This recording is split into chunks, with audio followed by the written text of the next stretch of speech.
তোমার জিজ্ঞেস করা উচিত তুমি বউটা কবে হচ্ছে বা বউটা কবে হতে চাইছো। সেটা আমি এখনো ভাবিনি। বউ হিসেবে কি রকম ইশিকা? সদ্য বিবাহিত, মানে সবে দাম্পত্য জীবন শুরু করা হয়েছে। আমরা সত্যিই জানি না যে আলটিমেটলি কি হয়েছে, মানে এমন ভাবে ক্যারেক্টারটাকে প্লে করা যে হতে পারে তুমি করেছো, হতে পারে তুমি করোনি। অনেকটা হেল্প করেছে আমাদের, কারণ আমাদের নিজেরও প্রশ্ন আছে যে আলটিমেটলি কে করেছে। তুমি আমার হাতেই মরবে রানা, আই প্রমিস। কুহেলি নিয়ে আমাদের এইটুকুই বলার যে অ্যাজ অ্যান অডিয়েন্স আমি ভীষণ এনজয় করেছি যেইটুকু দেখেছি। কুয়াশা ঘেরা পাহাড়ি অঞ্চল, কুহেলি হইচইতে আসছে এবং 3 বোন রয়েছে আমার সঙ্গে। আমরা মাঝখানে ছোট বোনকে পেয়েছি, দিদি এবং মেজো বোন রয়েছে। তো এই একটু বল, আমি পাহাড় দিয়ে শুরু করি। পাহাড় নিশ্চয়ই 3 জনেরই খুব পছন্দের জায়গা এবং সেখানে শ্যুট করা, আমি শুনছিলাম প্রচণ্ড ঠান্ডা ছিল এবং একটা ভূমিকম্পেরও বিষয় ছিল। কতটা টের পেয়েছিলে? হ্যাঁ, ডেফিনেটলি। মানে আমি তো পার্সোনালি ভীষণ বেড়াতে যেতে ভালোবাসি এবং বেড়াতে গিয়ে শুটিং করার মজাটাই আলাদা। এবং স্পেশালি যখন মানে এরকম কাছের বন্ধুরাও সঙ্গে থাকে, তো মানে শুটিং ঠিক মনে হয় না বিষয়টা। সো আমাদের আউটডোর দিয়ে এই প্রজেক্টের শুটিংটা শুরু হয়েছিল এবং সেটা করতে গিয়ে মানে আমরা খুবই মজা করেছি। কাজটা খুব ভালো করে হয়েছে। হ্যাঁ, খুবই ঠান্ডা ছিল ভীষণ। ফার্স্ট ডে আমি আর রঙ্গনা যখন শ্যুট করছিলাম একটা মনাস্ট্রির সামনে, প্রচণ্ড ঠান্ডা ছিল। মানে হ্যাঁ, গরম জামা পরেছিলাম কিন্তু কিছুই আটকাচ্ছিল না তাতে। একটা অদ্ভুত ওয়েদার ছিল, মানে ভোরবেলা আর বিকেলের পর থেকে খুব ঠান্ডা ছিল আর দুপুরবেলাটা গরম লাগতো। সো ভীষণই আনপ্রেডিক্টেবল ওয়েদার, কিন্তু হ্যাঁ ভীষণই এনজয় করে কাজটা করা হয়েছে। পাহাড় মানে আমি যখনই সময় পাই আমি পাহাড়ে গিয়ে 5-6 দিন কাটিয়ে আসতে ভালোবাসি। বাট সিকিম আমার এর আগে কখনো যাওয়া হয়নি, তো আমি খুব খুশি ছিলাম যে সিকিমে আমাদের শ্যুট হবে। আর বহুদিন পর হইচইতে আমি মানে হইচইয়ের সাথে অনেক দিন পর আউটডোর গেলাম, মানে মাঝে অনেক কটা বছর কলকাতাতেই শ্যুট হচ্ছিল। সো আমি ওটা নিয়ে খুব খুশি ছিলাম যে এতদিন পর বাইরে শ্যুট হবে। ভিজুয়ালগুলো দেখতে আরও ভাল লাগে। প্লাস আমরা খুবই মজা করে শ্যুট করেছি পাহাড়ে। অ্যাকচুয়ালি আউটডোর শ্যুটে আমাদের বন্ডিংও হয়েছে, আমাদের outside of shoot of scene আমাদের অনেক গোপন কথাবার্তা, আমাদের ভ্যালেন্টাইন্স ডে একসাথে কাটানো, ওইসব অনেক কিছু হয়েছে। মানে we had great moments outside of cinema. তো বাট হ্যাঁ, মানে পাহাড়ে গিয়ে শ্যুট করে বন্ধুদের সাথে মজা করে ভালোই লেগেছে। সুস্মিতার ক্ষেত্রে প্রথম ওয়েব সিরিজ এবং সেটা পাহাড়ে শুট করা, তো গুড বুকে টিক হওয়ার মতো একটা। তাই পাহাড়ে যাওয়ার জন্য আমি সবসময় রেডি, যখন বলে তখন আমি পাহাড়ে যেতে চাই।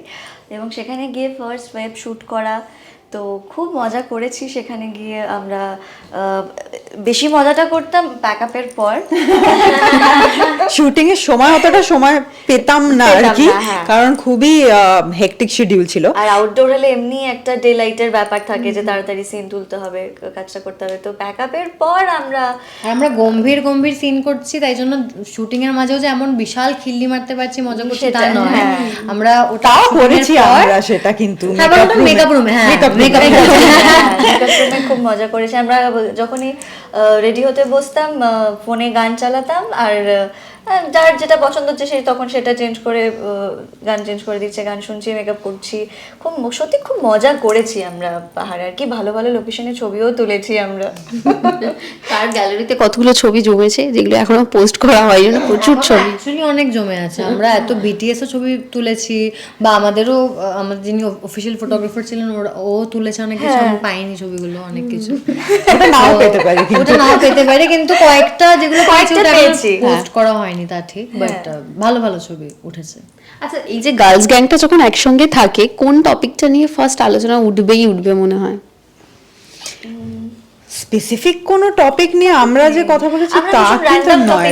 যেটা নিয়ে প্রথমে সবার সাথে প্রথম কথা হয়েছে সেটা হলো গান, কারণ আমরা সকলেই গান শুনতে খুব পছন্দ করি। নাচতে খুব ভালোবাসি।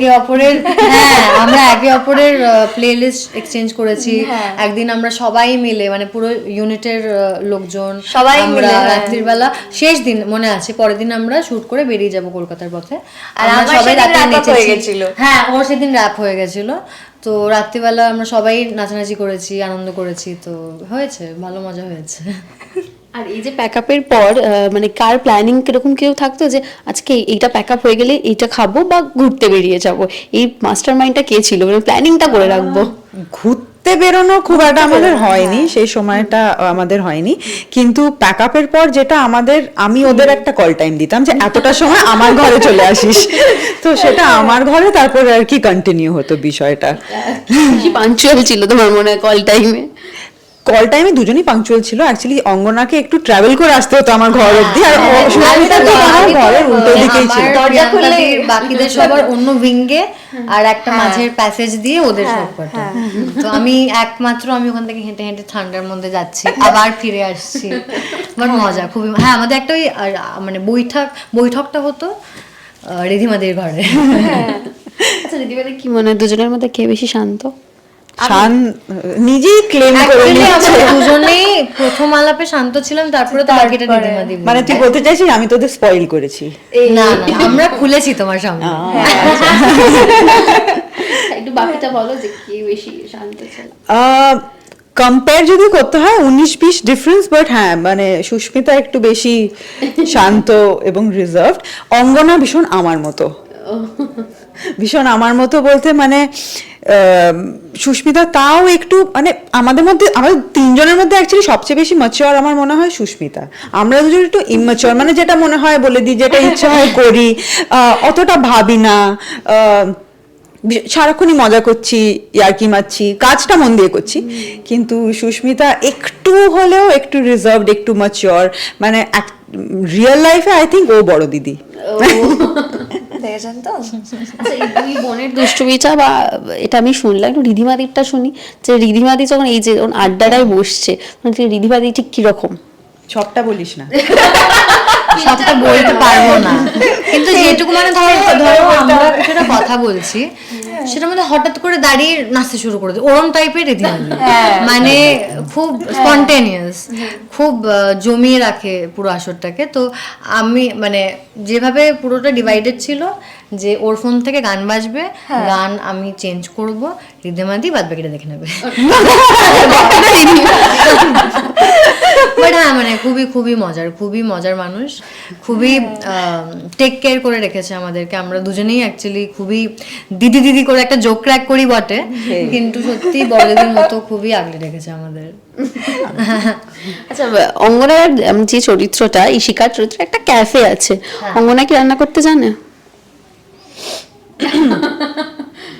আমার ক্যাফের নাম হলো হাংরি এতি, তো আমিও খুব হাংরি হই মাঝে মাঝে, এবং আমার মা খুব খুশি হতো যদি ভালো লাগলো। আমি প্রশ্নটা শুনে খুব ভালো লাগলো।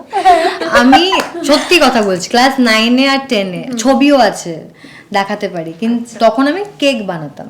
আমার ভালো লাগতো মানে মাইক্রোওয়েভে নেই কেক বানানো, বা শিখেছিলাম তখন আমার কড়াইয়ে জল দিয়ে তারপরে বানিয়ে বেক ফেক করে।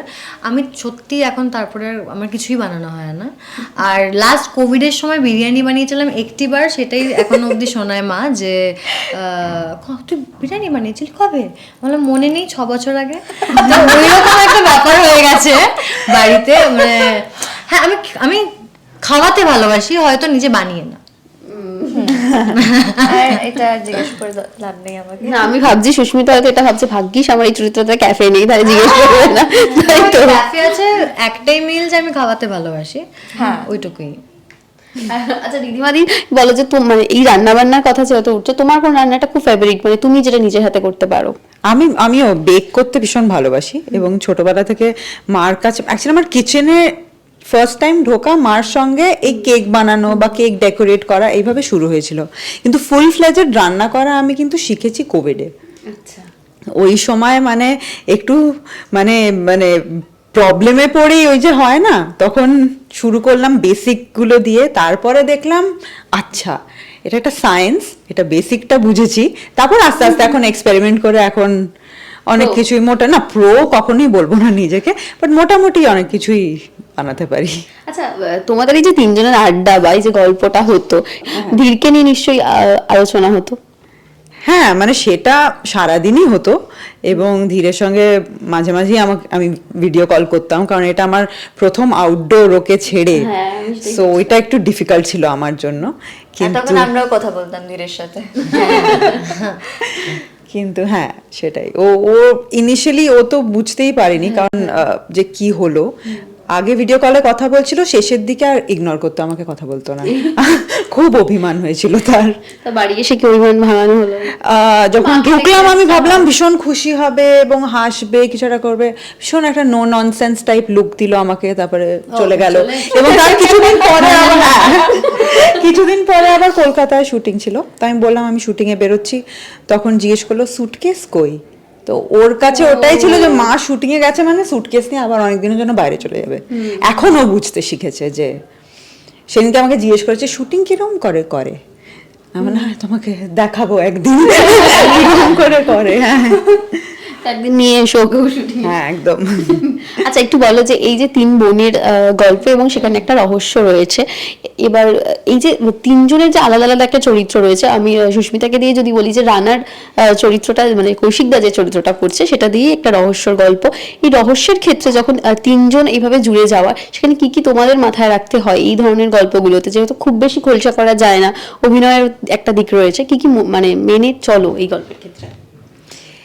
মেনে খুব একটা সেরকম চলার মতো আমাদের একটা স্ক্রিপ্টটাই যা ফলো করতে হয়, এবং মেনে অ্যাকচুয়ালি চলতে হয়। এই যে তুমি প্রশ্ন করছো আমরা কতটা উত্তর দেব সেইটাই আমাদের মেনে চলতে হয়, আদারওয়াইজ অভিনয় করার সময় হ্যাঁ সেই ক্যারেক্টারটার সেই মুহূর্তে সাইকোলজিক্যাল স্টেটটা কি বা সে কি ভাবছে ওইটুকুই, বাকিটা তো আই থিঙ্ক। আরেকটা ব্যাপারও হয় যেটা আমার মনে হয়েছে, যেহেতু আমরা সত্যিই জানি না যে আলটিমেটলি কি হয়েছে, তো সেই জন্য মানে এমনভাবে ক্যারেক্টারটাকে প্লে করা যে হতে পারে তুমি করেছো, হতে পারে তুমি করনি, সেইটা ভেবে কথা বলা বা রিয়্যাক্ট করা, সেইটা আমার মনে হয় যে একটা ওটা একটু ট্রিকি। হ্যাঁ, ওটা একটু ওটাই tricky। বলতাম যে আমাদের অ্যাকচুয়ালি আমরা কিন্তু এখনো জানি না যে আলটিমেটলি কি হয়েছে, আলটিমেটলি কে মানে কি হয়েছে ষড়যন্ত্র করেছে। হ্যাঁ। তো ওইটা অনেকটা হেল্প করেছে আমাদের, কারণ আমাদের নিজেরও প্রশ্ন আছে যে আলটিমেটলি কে করেছে। হ্যাঁ। আমরা যখন যেহেতু জানি না, তো আমাদের অ্যাক্টিং চয়েসেস ওখান থেকে এসেছে যে মানে একটু tricky, সত্যি যে তো আমরা সত্যি এটা জানি না, আমিও করতে পারি, মানে আবার আমি নাও করতে পারি। তো এইটাই সামথিং ইন্টারেস্টিং, যেহেতু অন্যান্য সময় মানে পুরো স্ক্রিপ্টটাই জানা থাকে, তো ওই অভিনয়টা এমনি আসে যে মানে আচ্ছা এতটা মেপে করা, হ্যাঁ। বাট এখানে আমাদের সত্যি জানানোই হয়নি, ওরাও হয়তো জানে না যে আলটিমেটলি কে করেছে, বাট ওইটা হেল্প করেছে আমাদের, একটা পথ দিয়েছে যে এরম ভাবেও এগোনো যায়। আচ্ছা তিনজনেই যেরকম বিবাহিত দেখাচ্ছে এবং তিনজনের তিনটে সংসার আছে, তো বউ হিসেবে কে কিরকম সেটা যদি একটু বলো যে তোমাদের চরিত্রগুলো। যে গুড ওয়াইফ আমাদের সে শুরু করুক। রাধাকৃষ্ণের পুজোটাও বোধহয় সুস্মিতার কাছে এটাও একটা প্লাস পয়েন্ট হয়ে যায়। হ্যাঁ, ওটাতে আমি ভীষণ খুশি হয়েছি। আর রাধিকা গুড ওয়াইফ, সবসময় রানার কথা শুনে চলে, চেষ্টা করে যাতে যাতে কোনো ভুল না করে ফেলে, যার জন্য আবার বকা খেতে হয়, তো সেটা খুব মেনে চলে আর কি, মানে চেষ্টা করে ওই গুড ওয়াইফের ইমেজটা সবসময় মেনটেন করার, যাতে কোনো ভুল না হয় আর কি। সুস্মিতাও কি এমন বউ হতে চায় যে এই যে একটা গুড? না মানে আমি চাই না, কারণ সবসময় ওরকম একটা স্টেটে থাকা রাধিকা যেরকম ভাবে থেকেছে যে প্রচন্ড ভয়ে ভয়ে, সেটা তো একটা সাধারণ মানুষ মানে একটা মানুষ সেইটা না, আমি বলছি যে ভালো বউয়ের একটা যে বিষয় যেটা তুমি এই বলছো। প্রশ্নটা তোমার ভুল, তোমার জিজ্ঞেস করা উচিত তুমি বউটা কবে হচ্ছে বা বউটা কবে হতে চাইছো। গুড ওয়াইফ হতে চাইছো না, পরে আগে তো বিয়েটা করতে হবে। হেসে হেসে উড়িয়ে দিল বাবাটা। সেটা আমি এখনো ভাবিনি। একটা নিয়ে কোনো কথা বলতে চায় না এখন।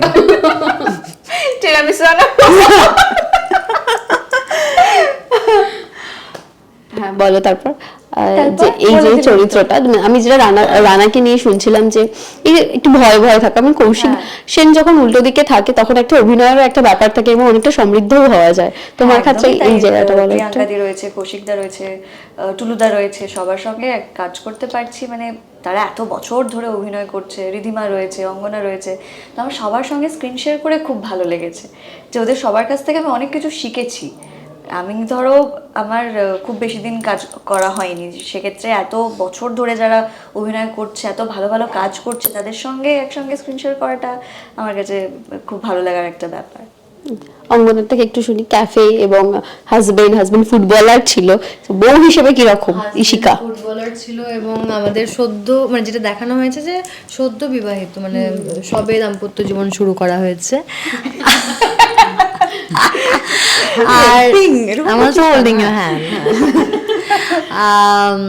তো আমরা মানে এটা লাভ প্রপার আমাদের মধ্যে শুধুমাত্র আমারই লাভ ম্যারেজ হয়েছে, মানে ইশিকারই লাভ ম্যারেজ হয়েছে এবং খুবই প্রেমে অনিন্দর, এবং একটা দুর্ঘটনা ঘটে যেটার জন্য যেভাবে মানে সম্পর্কে একটা টানাপোড়েন আসে, কিন্তু মানে as a wife I think she is very chill. নতুন বিয়ে হয়েছে, একটু ইয়াং এজ, তো মানে ওই টিপিক্যাল ওই মানে পতি প্রেম ওই ব্যাপারটা ওরকম নয়। হ্যাঁ, আমরা খুব ভালো বন্ধু, মানে আমার ইশিকা এবং তার বর, আমরা ওই ক্যাফেটা চালাই। আর পরের প্রশ্নটা কি ছিল তোমার? দিদিমাদি করবে পরের প্রশ্নটা। আমি আর তুমি খালি সব কন্ট্রোভার্সিয়াল প্রশ্ন আমাকে দিয়ে করালে হবে না। না এটা এখন আমরা জানতে চাইছি না। এই তো জানতে চাইছিলাম বলছি। আর দেবিকা অ্যাজ এ ওয়াইফ,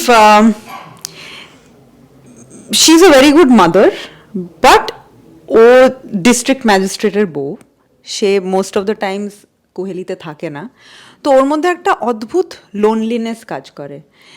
সে ভীষণ প্রোটেক্টিভ একজন বড় দিদি, এবং তাই ওর জীবনে ওর ছেলে এবং এই দুই বোনকে নিয়েই ওর সব কিছু। তো অ্যাজ এ ওয়াইফ যদি শুধু বলো তাহলে I feel she is lonely. আচ্ছা, অদিতিদির সঙ্গে কাজ এবং হইচইয়ের সঙ্গে তোমার বোধহয় প্রথমবার কাজ হচ্ছে এবং তোমাদের আগেও কাজ হচ্ছে, তো অদিতিদি অ্যাজ আ ডিরেক্টর মানে তোমাদের কিরকম, মানে কুল ডিরেক্টর নাকি একটু রেগে ঠেগে যায়?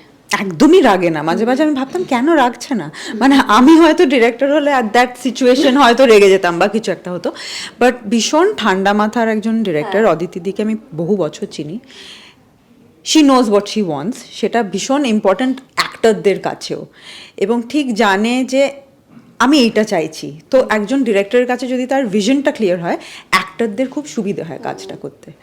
সো অদিতিদি আমাদের তো মানে আমাদের গার্ল গ্যাংটা এতটাই স্ট্রং ছিল অন সেট, অদিতিদি আমি যদি বড় দিদি হয়ে ওদেরকে সামলে সবাইকে সামলে নিয়ে এগিয়ে যেতে পেরেছি, অদিতিদি was actually the mother on set.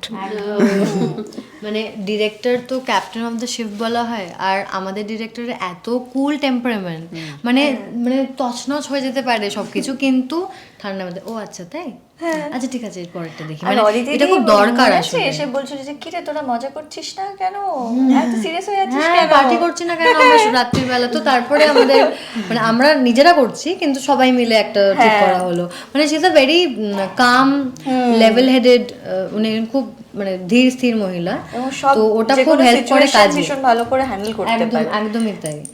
তো আর অদিতির সাথে আমার একটা সেকেন্ড কাজ, তো আমি এটা দেখেছি, মানে এটা ওনার পার্সোনালিটি, তো সেকেন্ড টাইম কাজ করে খুবই ভালো লাগছে। আগেরটা একটা অন্যরকম এক্সপিরিয়েন্স ছিল ডেফিনেটলি, 3 বছর আগে। 3 বছর পরে অন্য ধরনেরও একটা কাজ, নষ্টনীর মতো না এটা। তো আর অদিতিদি যে ধরনের সিরিজ করেন, মানে যে কি বলবো ওটাকে, যে জনরা বা ধরো যে ভিজুয়াল ট্রিটমেন্টটা থাকে সেটার থেকে অনেকটা আলাদা এই সিরিজটা। তো এই জন্য অদিতিদিও খুব এক্সাইটেড এই সিরিজটা নিয়ে, যে অন্য ধরনের কিছু ট্রাই করেছে, দেখা যাক কেমন দর্শক নেয়। থ্যাংক ইউ তিনজনকেই, এবং শেষে কুহেলি নিয়ে একবার তোমাদের দর্শকদের। কুহেলি নিয়ে আমাদের এইটুকুই বলার যে অ্যাজ অ্যান অডিয়েন্স আমি ভীষণ এনজয় করেছি যেইটুকু দেখেছি, এবং আমার মনে হয় এটা মার্ডার মিস্ট্রি ডেফিনেটলি, কিন্তু এর মধ্যে অনেক কমিক্যাল এলিমেন্টস রয়েছে, এবং it's a very light good watch. তো অ্যাজ অ্যান অডিয়েন্স আমার বিশ্বাস আপনারা ভীষণ এনজয় করবেন। 15th মে আসছে হইচইতে, তাই প্লিজ দেখবেন এবং জানাবেন কেমন লাগলো। একটা অন্য ধরনের কাজ আমরা করেছি, এবং আগেন 15 তারিখ আসছে, 15ই মে। আশা করি আপনাদের ভালোই লাগবে। ভালো লাগবে। আর যারা যারা এখনো হইচই সাবস্ক্রাইব করনি তারা চট করে নাও, 15th মের আগে করে নিলেই হবে। টলিউডের লেটেস্ট আপডেট, গসিপ ও এক্সক্লুসিভ ইন্টারভিউ দেখার জন্য এখনই সাবস্ক্রাইব করুন সিটি সিনেমার ইউটিউব চ্যানেল আর ফলো করুন আমাদের ফেসবুক, ইনস্টাগ্রাম ও হোয়াটসঅ্যাপ চ্যানেল।